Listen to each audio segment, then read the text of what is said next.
All right. This is Brian J.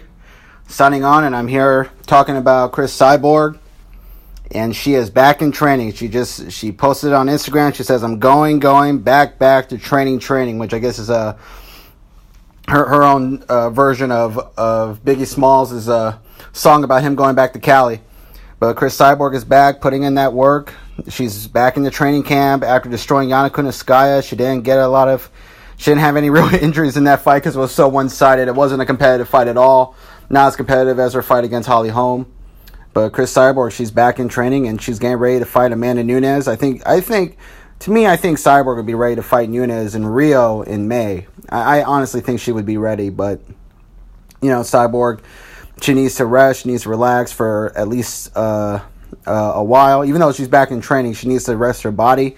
Because, training for a fight is different from just, regular training. But she's going to be back. I mean, and Cyborg is ready to fight Nunes, I think, by July. And just look at this video. Look at this video. Look at Cyborg. See, the difference between Cris Cyborg and the majority of female fighters in MMA is that Cyborg lives and breathes fighting. Just like the Shevchenko sisters. Just like Valentina and Antonina Shevchenko, Cris Cyborg lives and breathes fighting.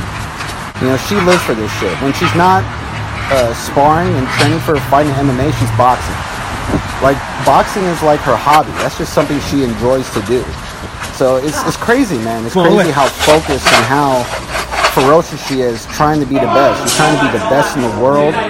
She wants to be the greatest female fighter of all time. She's trying to be the best in the UFC.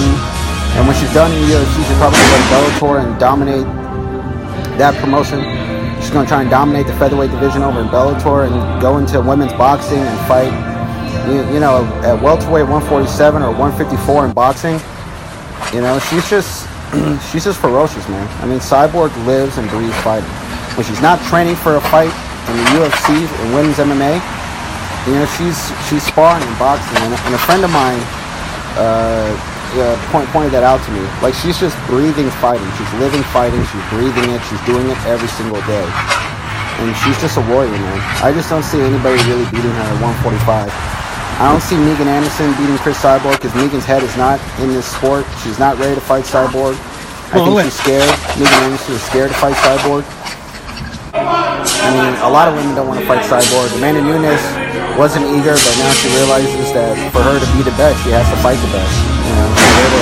Amanda Nunes is done at 135. She's dominated that division. She's cleaned it out. She only lost to Cat Zingano, but Cat Zingano looks terrible right now, so that fight's not even worth it. So Amanda Nunes wants to prove to be the best in the world, so she has to move up to 145 and fight Cris Cyborg, but that fight's going to be a beating against Nunes. I just see Cyborg destroying Nunes. This is just going to be a one-sided fight. Cris Cyborg is just nobody's better than her. Nobody's better than Cris Cyborg. And this is me just showing this video on Instagram. She's training right now in the rain. In the rain, probably in the cold too. It's probably cold right there. It's probably cold. Look at her. She's just going and going and going. Cris Cyborg is a beast, and she's one of the greatest fighters to ever live. And this is Brian J. signing off for now. Come on, let's.